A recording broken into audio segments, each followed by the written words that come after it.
Hello guys, welcome back to Jharkhand warrior. मैं Vivek Soni Jharkhand warrior के इस प्लेटफॉर्म पे आपका स्वागत करता हूं। आशा करता हूं आप सब बहुत अच्छे होंगे। आज हम लोग झारखंड वॉरियर से एक नया इनिशिएटिव, एक नया मुहिम शुरू करने वाले हैं। कौन सा? वो मुहिम है केस स्टडी। वो मुहिम क्या है? वो है आपका केस स्टडी। हम लोग किस प्रकार के केस स्टडी करेंगे ये भी हमें जानना होगा। देखिए, जितने भी न्यूज़ मार्केट में अभी सबसे टॉप पे चल रहे हैं, यानी कि बर्निंग न्यूज हैं, उसके बारे में हम लोग बहुत अच्छे से जानेंगे। ऐसा हम लोग क्यों कर रहे हैं? ताकि देखिए, इससे आपको दो फायदा है। पहला, अगर आप एक अच्छे सभ्य नागरिक, एक अच्छे नागरिक की तरह एक जानकार, एक शिक्षित नागरिक बन के रहना चाहते हैं, आसपास में जो भी व्हाट्सएप यूनिवर्सिटी से गलत न्यूज़ फैल रहा है उसको अगर आप लोग बहुत अच्छे से समझना चाहते हैं कि सच क्या है, इसमें क्या हो सकता है, क्या नहीं हो सकता है, इसकी जानकारी आपको मिलेगी। दूसरा, अगर आप लोग को मेंस में आंसर राइटिंग करना है, चाहे आप यूपीएससी मेंस दे रहे हो, चाहे आप जेपीएससी मेंस दे रहे हो, यानी कि आप किसी भी पीसीएस का मेंस दे रहे हैं, फिर चाहे बीपीएससी ही क्यों ना हो, आप किसी भी पीसीएस का मेंस दे रहे हो तो उसमें आपको आंसर राइटिंग तो करने होंगे मेंस में। तो आंसर राइटिंग करने का तरीका भी आपको पता चलेगा। अगर आप पहले कभी पीसीएस का मेंस दिए हो या इसका आंसर क्वेश्चन देखे हैं तो आपको मालूम होगा कि जितने भी टॉपिक हैं, जितने भी सवाल आते हैं, वो कहीं ना कहीं बर्निंग टॉपिक से ही रिलेटेड आते हैं। इसलिए हम लोग केस स्टडी शुरू करने वाले हैं।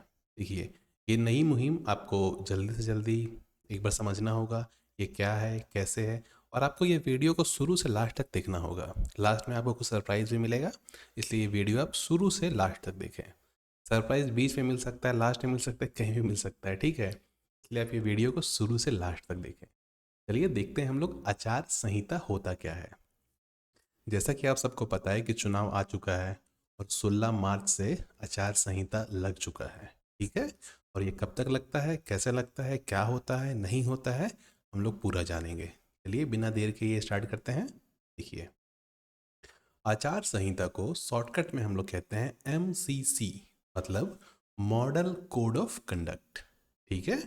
मैं आपको बता दूं, आचार संहिता सबसे पहले केरल में लगाया गया था।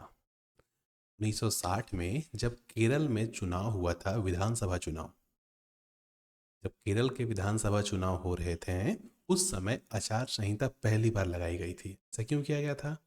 ताकि हम पता कर सके कि क्या क्या हो रहा है, कौन से दिशा निर्देश के अनुसार इलेक्शन होना है, नहीं होना है। कोई नेता ऐसा ना हो जो बस अपने फ़ायदा के लिए कुछ गलत टैक्टिक्स यूज कर रहे हैं, है ना? तो सबसे पहले आचार संहिता केरल में लगाया गया था।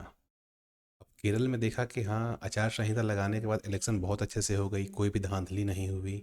तो उसके बाद जब 1962 में लोकसभा चुनाव हुआ था, उस समय आचार संहिता लगाया गया। अगर एग्जाम में आपसे पूछे कि आचार संहिता सबसे पहले किस राज्य में लगाई गई थी, आप बताइएगा केरल। और अगर पूछे किस वर्ष लगाई गई थी, 1960 में। और आम सभा चुनाव में, यानी कि लोकसभा चुनाव में, 1962 से आचार संहिता लगाने का सिलसिला जारी हुआ, ठीक है? आचार संहिता का काम क्या है, ये करता क्या है, ये मॉडल कोड ऑफ कंडक्ट है क्या?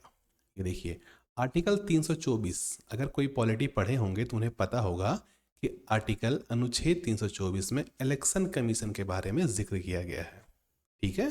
तो आचार संहिता भारतीय संविधान के अनुच्छेद 324 के तहत स्वतंत्र और निष्पक्ष चुनाव सुनिश्चित करता है। चुनाव में बिल्कुल भी धांधली ना हो, ऐसा ना हो कि हाँ, एक पार्टी है वो अपना पूरा इन्फ्लुएंस कर दिया है पीपुल्स को। देखिए, अभी इसमें क्यों ये इंपॉर्टेंट है, ये क्यों डिस्कस कर रहे हैं ना, वो हम लोग आगे पढ़ने वाले हैं, ठीक है? तो अभी हम लोग पढ़ रहे हैं आचार संहिता का बैकग्राउंड, ये था क्या, कैसे कैसे ये लगा, कैसे ये आगे बढ़ा, ठीक है? आचार संहिता भारत में पारदर्शी, नैतिक और निष्पक्ष चुनाव सुनिश्चित करने में महत्वपूर्ण भूमिका निभाती है, ठीक है?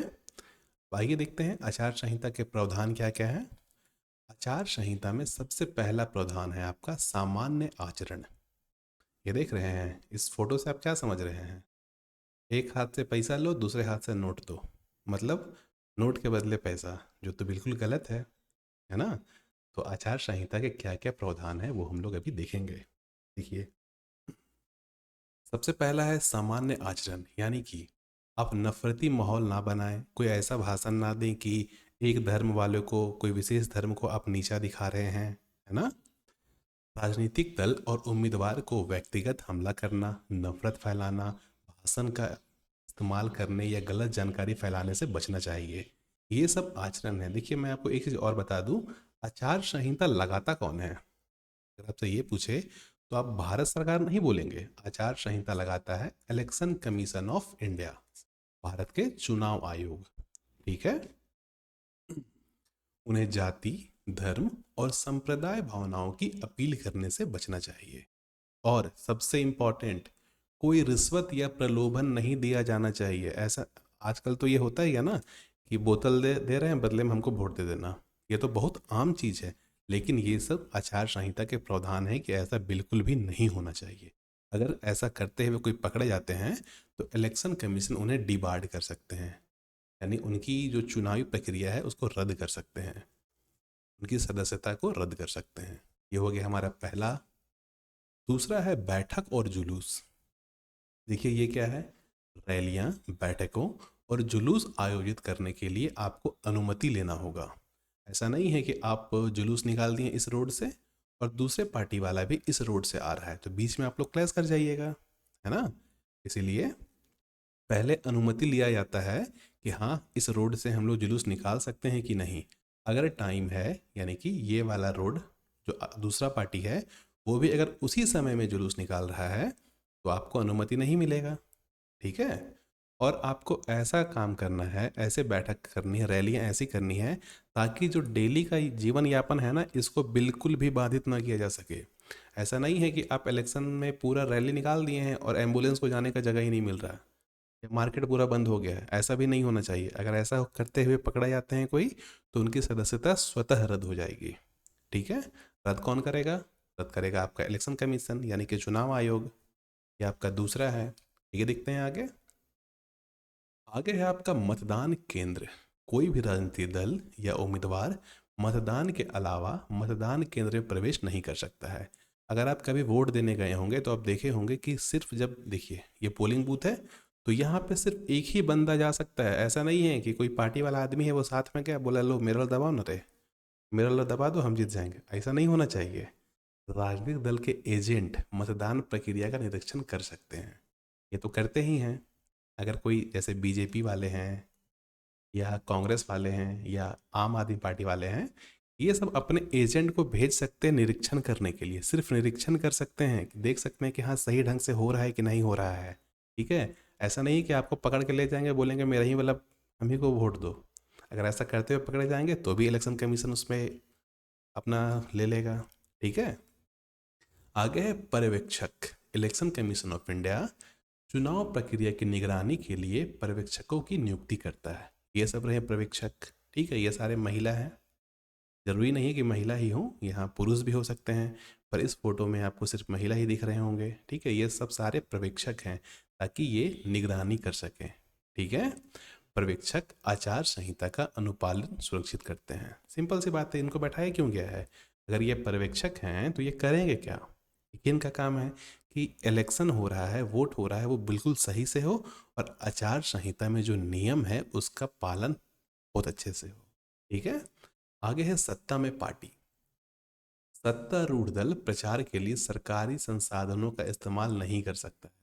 इस चीज़ पे आप लोग विशेष ध्यान देंगे क्योंकि अभी हम लोग केस स्टडी इसी पे करने वाले हैं। ठीक है। सरकारी संसाधनों का उपयोग बिल्कुल भी नहीं कर सकते हैं। ऐसा नहीं है कि आप अगर वोट मांगने जा रहे हैं तो साथ में एसपी डीएसपी सबको लेके जा रहे हैं या सारी सरकारी गाड़ियां लेके जा रहे हैं। ऐसा बिल्कुल भी नहीं होना चाहिए। ठीक है।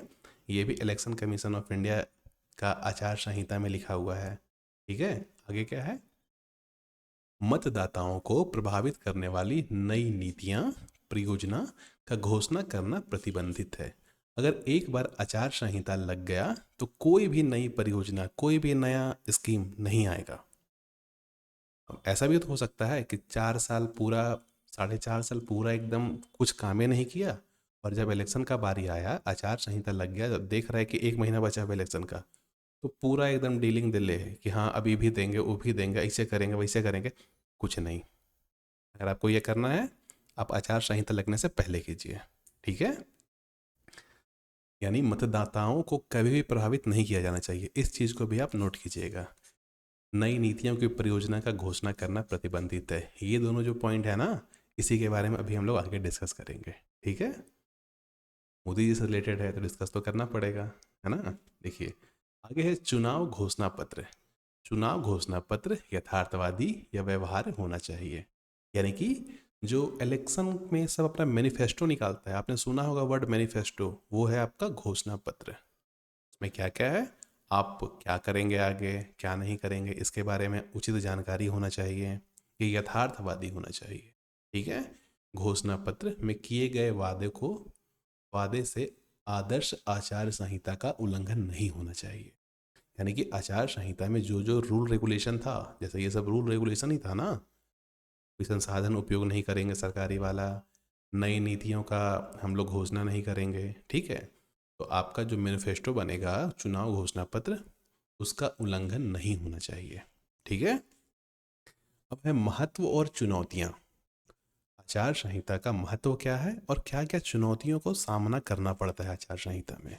देखिए, आचार संहिता चुनाव की अखंडता बनाए रखने में महत्वपूर्ण भूमिका निभाती है। मतलब चुनाव बिल्कुल भी पारदर्शी तरीके से होगा और बिल्कुल सही होगा, कोई किसी को इन्फ्लुएंस नहीं करेगा, इस चीज़ की विशेष ध्यान दिया जाता है। कहाँ, आचार संहिता में। ठीक है, यह आधिकारिक पदों के दुरुपयोग को रोकता है। ऐसा नहीं है कि मान लीजिए एक एक स्लम एरिया है, ठीक है, और इस एरिया का डीएसपी गया और सबको बोला कि तुम लोग जब भी वोट दोगे तो इसी पार्टी को दोगे। ऐसा बिल्कुल भी नहीं होगा। ठीक है, सामान्य अवसर सुनिश्चित करता है और पारदर्शिता को बढ़ाता है। हालांकि चुनौतियां तो बनी हुई रहती है, कुछ भी सही नहीं होता है। जैसा कि आपको पता है, जितना भी इलेक्शन हुआ है, हर पार्टी कोई ना कोई रूल को ब्रेक करता ही करता है, और बाद में उन पे केस होते हैं, बाद में वो फिर बंद हो जाते हैं, पता नहीं क्या होते हैं। ठीक है, तो चुनौतियां तो बनी हुई रहती है। कौन कौन सी चुनौतियां हैं वो भी हम लोग देख लेते हैं। देखिए, सबसे पहले ये सब में चुनौतियां कौन कौन सा हमें सामना करना पड़ता है। पहला, प्रवर्तन, मतलब आचार संहिता के पास कानूनी ताकतों का अभाव है। ऐसा क्यों? क्योंकि मैंने बताया आचार संहिता लगा रहा है आपका चुनाव आयोग, इलेक्शन कमीशन ऑफ इंडिया, जो नैतिक दबाव पर निर्भर करता है। यानी कि नैतिक रूप से आप सही कीजिए, ये आप पर है। अगर आप कुछ ज़्यादा करते हैं तो ही हम एक्शन ले सकते हैं, अगर कोई कंप्लेन करे तो ही हम एक्शन ले सकते हैं। मान लीजिए कोई कंप्लेन ही नहीं कर रहा है, तो इलेक्शन कमीशन को पता कैसे चलेगा कि क्या हो रहा है नहीं हो रहा है। ठीक है, आगे, इसका उल्लंघन भी बहुत ज़्यादा होता है। आचार संहिता उल्लंघन की घटनाएं हमेशा बनी रहती है, और खासकर गर्म अभियानों में। मतलब गर्म अभियान से यहाँ क्या हमें तात्पर्य है, गर्म अभियान से तात्पर्य है कि बहुत बड़ा मॉब, बहुत बड़ा लोगों का झुंड, ठीक है, और इसमें से कोई कुछ कर रहा है तो पता ही नहीं चल रहा है कौन किया नहीं किया, तो किस पे आप कंप्लेन कीजिएगा।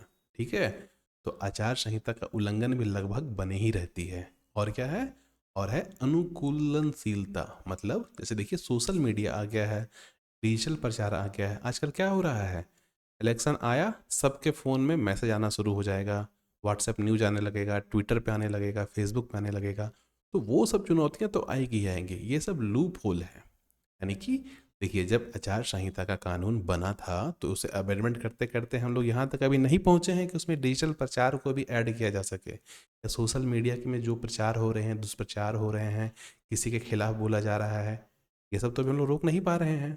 ठीक है, तो सोशल मीडिया, डिजिटल प्रचार, इन चुनौतियों से निपटने के लिए भी आचार संहिता को कुछ अमेंड करना पड़ेगा, कुछ विकास करना होगा इसका। ये हमारी कुछ चुनौतियां हैं। ठीक है, अब अगर आपसे हम पूछें कि आचार संहिता से क्या निष्कर्ष निकलता है, आप क्या समझते हैं? आचार संहिता का मतलब तो मैंने आपको बता ही दिया, मॉडल कोड ऑफ कंडक्ट। देखिए, सबसे पहले ये अल्कोहल बैन, आप दारू के बदले वोट नहीं मांग सकते हैं। देखिए, चल तो सब कुछ रहा है, आप भी जान रहे हैं, हम भी जान रहे हैं कि चल तो सब कुछ रहा है, लेकिन कोई कंप्लेन नहीं कर रहा है, जिसकी वजह से इलेक्शन कमीशन तक ये बात नहीं पहुंच रहा है। ठीक है, पैसा के बदले वोट, आपको रात में 2,000 रुपये पकड़ा दिए, बोला हमको वोट देना, आप तो देवे कीजिएगा, पैसा लिए हैं। और क्या हो सकता है, ऐसे गन दिखा दिया आपको, रात में आया बंदूक दिखा दिया कि वोट हम ही को देना वरना दिक्कत हो जाएगा, तो भी आपको देना पड़ेगा, है ना। तो ये सब बिल्कुल भी नहीं होना चाहिए। ये आपका मॉडल कोड ऑफ कंडक्ट के कुछ रूल्स हैं, ये सब बिल्कुल बैन होना चाहिए। निष्कर्ष क्या निकलता है? चुनाव के दौरान लोकतांत्रिक मूल्यों को बनाए रखने के लिए आदर्श आचार संहिता एक महत्वपूर्ण उपकरण है। यानी कि अगर आचार संहिता ना लगे तो कोई भी पार्टियां, हर पार्टियां अपनी मनमानी करने लगेगी, उनको जो मन होगा वो चीज़ वो करेंगे। ऐसा तो बिल्कुल भी नहीं होना चाहिए ना। अगर ऐसा होता है तो जिस पार्टी के पास ज़्यादा पावर है वही जीत जाएगा, यानी कि लोकतंत्र खतरे में आ जाएंगे। ठीक है। नागरिक के रूप में हमें राजनीतिक दल और उम्मीदवार को इस सिद्धांत का पालन करने के लिए जवाबदेह बनना चाहिए। ऐसा करके हम अपनी चुनावी प्रक्रिया की मजबूती और हमारे लोकतंत्र की मजबूती में योगदान करते हैं। यानी कि आचार संहिता का पालन करने में हमें भी कुछ हेल्प करना चाहिए। ऐसा क्यों? अगर हम मदद नहीं करेंगे तो फिर आचार संहिता सही से लागू कैसे होगा? देश लोकतांत्रिक बनेगा कैसे? पहले क्या होता था? पहले वोट हुआ, ये आपका बैग है, तो ये वोट हुआ, डकैत आया इसी को उठा के ले गया, क्या कीजिएगा? तो इसीलिए आचार संहिता लगाया जाता है ताकि ऐसा कुछ भी ना हो। ठीक है। आइए देखते हैं आगे। देखिए, आचार संहिता तो जब भी इलेक्शन आता है ये न्यूज में आता ही आता है, लेकिन इस बार ये इतना बर्निंग टॉपिक क्यों है मैं बताऊं? क्योंकि प्रधानमंत्री नरेंद्र मोदी के खिलाफ शिकायत किया गया है। आप समझ रहे हैं? ये रहे हमारे मोदी जी, प्रधानमंत्री नरेंद्र मोदी, इनके खिलाफ शिकायत किया गया है। शिकायत किसने किया है? शिकायत करने वाले हैं टीएमसी। अब समझते हैं टीएमसी मतलब क्या होता है? तृणमूल कांग्रेस। तृणमूल कांग्रेस के राज्यसभा एमपी साकेत गोखले, तृणमूल कांग्रेस के एक राज्यसभा एमपी हैं जिनका नाम है साकेत गोखले। इन्होंने नरेंद्र मोदी के खिलाफ शिकायत किया है। क्या शिकायत किया है वो भी देखते हैं। देखिए, इनका शिकायत था ना कि प्रधानमंत्री मोदी जी जो हैं वो सरकारी उपकरणों का यूज कर रहे हैं इलेक्शन प्रचार के लिए। तो जैसा कि आप देख रहे हैं, ये तो भारतीय वायुसेना का विमान है ना?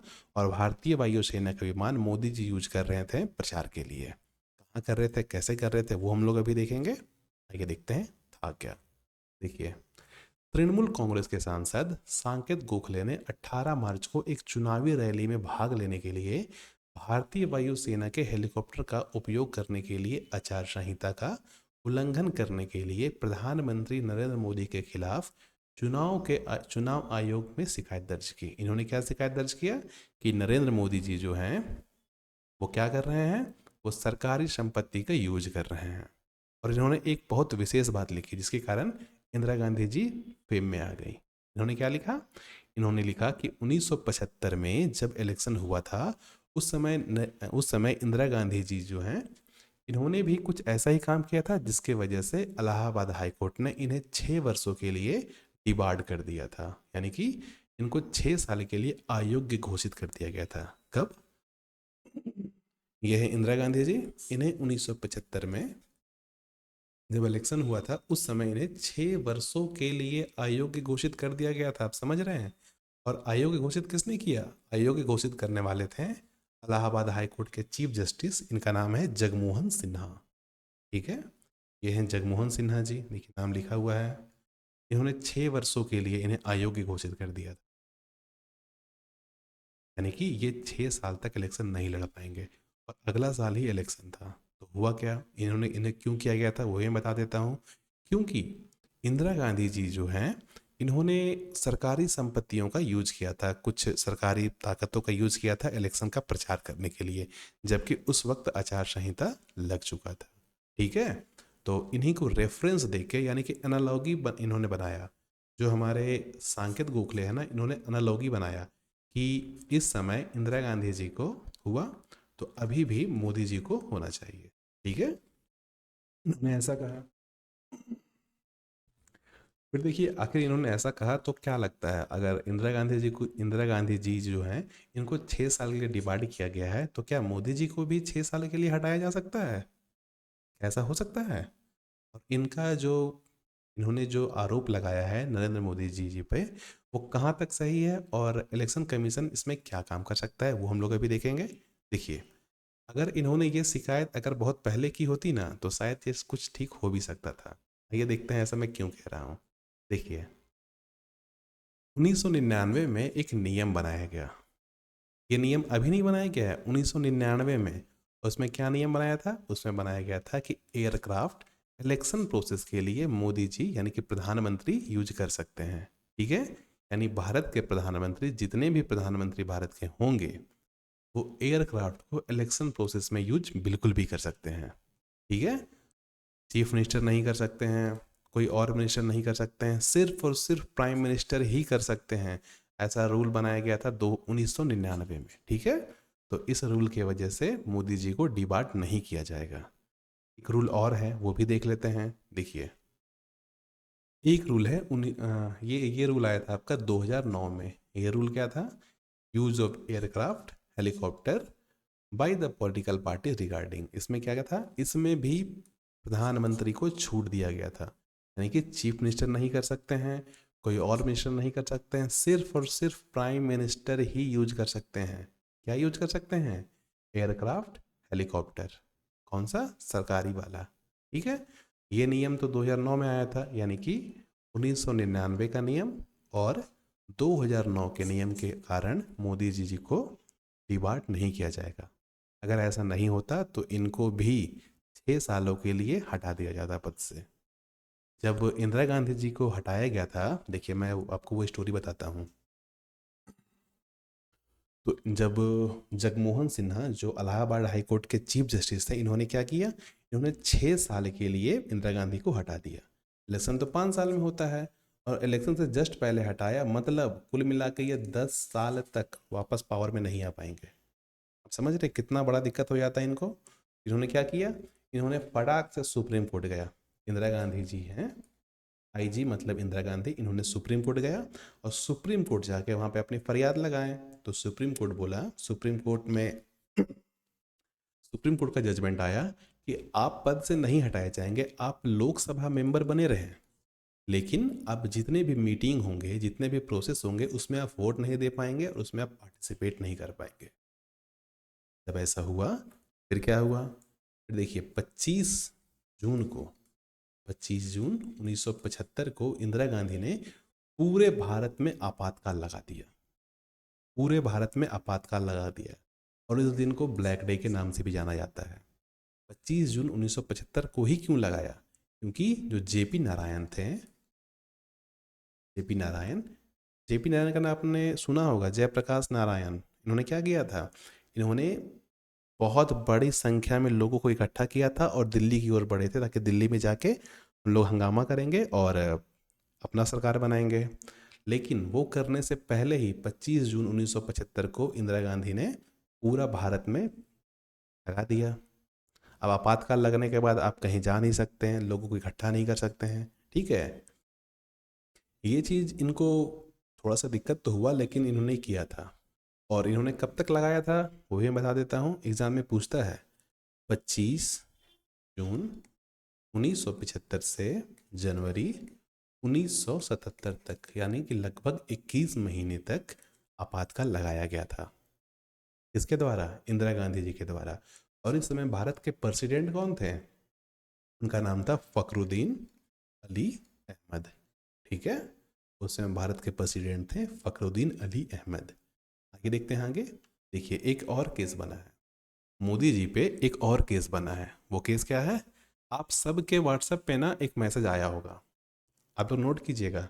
सबके व्हाट्सएप पे एक मैसेज आया है, और वो मैसेज कहाँ से आया है? वो मैसेज आया है आपका विकसित भारत से। ठीक है, आप व्हाट्सएप अगर खोल के देखें तो आपको पता चलेगा कि सबके व्हाट्सएप में विकसित भारत से एक मैसेज आया है, जिसका टाइटल है मेरे परिवार, माई डियर फैमिली मेम्बर,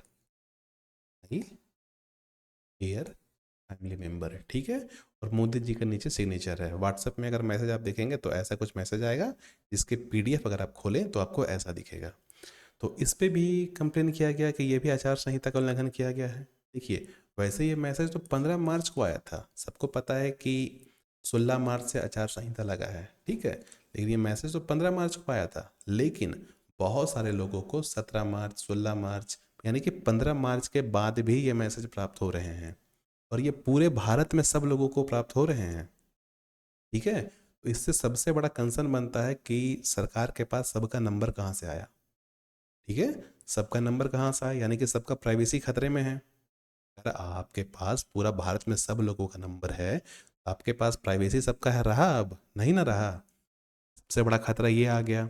और इसमें क्या था, देखिए ये मैसेज सिर्फ भारत के लोगों को नहीं आया, ये मैसेज कुछ पाकिस्तान चला गया, पाकिस्तान के लोगों के पास, यूएई यानी कि यूनाइटेड अरब एमिरेट के लोगों के पास गया, श्रीलंका के लोगों के पास गया, लगभग दूसरे देशों के लोगों के पास भी ये मैसेज चला गया। आप समझ रहे हैं। 15 मार्च को आना शुरू हुआ, वैसे आ तो रहा है ये 17 मार्च तक सबके मोबाइल में आया है मैसेज। तो इसके खिलाफ भी कंप्लेन किया गया। इसमें कौन कंप्लेन किए हैं, इसमें कंप्लेन की है टीएमसी के ही लीडर डेरेक ओब्रेन। ठीक है, डेरेक ओब्रेन। इन्होंने क्या कंप्लेन किया, इन्होंने बोला कि सबसे पहले तो आप जितना भी काम किए हैं वो गिनवा रहे हैं, और कब गिनवा रहे हैं, आप गिनवा रहे हैं आचार संहिता लगने के बाद, जो कि बिल्कुल गलत है। इसके लिए आप अपने 10 सालों का काम गिनवा रहे हैं, वो भी आचार संहिता लगने के बाद, जैसे जो कि ऐसा करना बिल्कुल भी गलत था। मैंने आपको थोड़ी देर पहले जब इसका बैकग्राउंड बता रहा था उस समय मैंने आपको कहा था कि ऐसा नहीं होना चाहिए, ठीक है। लेकिन 15 मार्च के बाद हो रहा है तो ये आचार संहिता के नियम को पालन तो नहीं कर रहा है, बिल्कुल भी नहीं कर रहा। आपको क्या लगता है पालन कर रहा है, ये देखते हैं। देखिए टीएमसी के नेता जिनका नाम है डेरेन ओब्रायन, इन्होंने सोमवार को आचार संहिता नियम का कथित उल्लंघन के लिए प्रधानमंत्री मोदी जी के खिलाफ इलेक्शन कमीशन में शिकायत दर्ज करवा दी। इन्होंने कहा सबके मोबाइल पे मेरे प्रिय परिवार के सदस्य के नाम से मैसेज आया है, ठीक है। और इस मैसेज में 10 साल में जितने भी मोदी जी ने काम किया है उस काम को गिनवाया जा रहा है। और ये सारा मैसेज 15 तारीख के बाद भी आ रहा है। अगर 15 तक ही आता तो कोई दिक्कत नहीं है, लेकिन 15 के बाद भी आ रहा है। 16 से तो लग चुका है सबका आचार संहिता, तो 15 के बाद क्यों आ रहा है, इनका ये कहना था, ठीक है। तो ऐसा इनका क्या कहना सही है गलत है, इस पर तो अभी कुछ भी नहीं आया है। पहला वाला जो मैंने आपको बताया, पहला केस स्टडी जिसमें मोदी जी ने सरकारी वायु विमान का उपयोग किया, वो तो अब निराधार हो चुका है, क्योंकि 2009 और 1999 में जो कानून बना वो तो पूरी अनुमति देता है कि हाँ प्रधानमंत्री अगर हैं तो वो सरकारी संपत्ति में सिर्फ एयरक्राफ्ट का यूज कर सकते हैं, ठीक है। और ये जो दूसरा वाला है ये कहाँ तक है, इस पर अभी तो कुछ नहीं आया है, ना इलेक्शन कमीशन इसमें कुछ बोले हैं, ना ही ये मामला कहीं और आगे बढ़ा है, ठीक है। तो इलेक्शन कमीशन में शिकायत तो हुआ है, भारत के चुनाव आयोग के पास शिकायत तो गया है। आपको एक चीज़ नोट करना होगा कि दोनों शिकायत करने वाले टीएमसी के ही लीडर हैं, तृणमूल कांग्रेस के ही लीडर हैं। ये कौन सी पार्टी है, ममता दीदी वाली पार्टी है ये, ठीक है। तो इनका क्या होगा आगे, क्या होगा, आप चलिए आपको क्या लगता है आप बताइए, क्या ये सही है जो 10 साल में काम गिनवाए जा रहे हैं, वो क्या सही है? आप कमेंट बॉक्स में बताएं। आपसे मैं ये चाहूँगा कि आप कमेंट बॉक्स में अपनी राय रखें और बताएं कि क्या ये जो 10 साल वाला काम गिनवाया जा रहा है और मेरे प्रिय परिवार के सदस्य करके आपको संबोधित किया जा रहा है आचार संहिता लगने के बाद भी, वैसे तो अगर देखा जाए तो थोड़ा सा तो इसका पालन नहीं हो रहा है, ठीक है। लेकिन आप अपना राय रखिए कि आपको क्या लगता है। मैं आपका कमेंट का वेट करूंगा और मैं गारंटी लेता हूं कि अगर आप कमेंट करेंगे ना तो मैं रिप्लाई ज़रूर दूंगा, ठीक है। आपको क्या करना है, आपको सबसे पहले इस वीडियो को लाइक करना है, कमेंट में अपनी राय दें कि क्या 10 साल का जो काम गिनवाया जा रहा है मेरे प्रिय परिवार के सदस्य, माय डियर फैमिली मेम्बर, क्या ये सही है? और ये आचार संहिता लगने के बाद हो रहा है, क्या ये सही है? ये चीज़ तो आपको लिखना ही पड़ेगा, ठीक है। ये आप लिखिए और हमें बताएं। और इस वीडियो को ज़्यादा से ज़्यादा सब्सक्राइब करें। अगर सब्सक्राइब नहीं करेंगे, शेयर नहीं करेंगे तो और लोगों को पता कैसे चलेगा, क्योंकि देखिए बहुत लोगों को ना आचार संहिता का मतलब ही नहीं पता होता है। बस ऐसे हल्ला चलेगा मार्केट में कि आचार संहिता लग गया, आचार संहिता लग गया। अरे इसमें क्या होगा नहीं होगा तुम खुद तोड़ रहे हो यार, तुम खुद पैसा लेके वोट दे रहे हो, ऐसा तो नहीं होना चाहिए ना। आचार संहिता का क्या मतलब है, नहीं मतलब है, ये आप सबको बताएं। और कैसे बताएंगे, आप इस वीडियो को शेयर कीजिए, ज़्यादा से ज़्यादा शेयर कीजिए और चैनल को सब्सक्राइब करके बेल आइकन जरूर दबा दें, ठीक है। Thank you very much, signing off.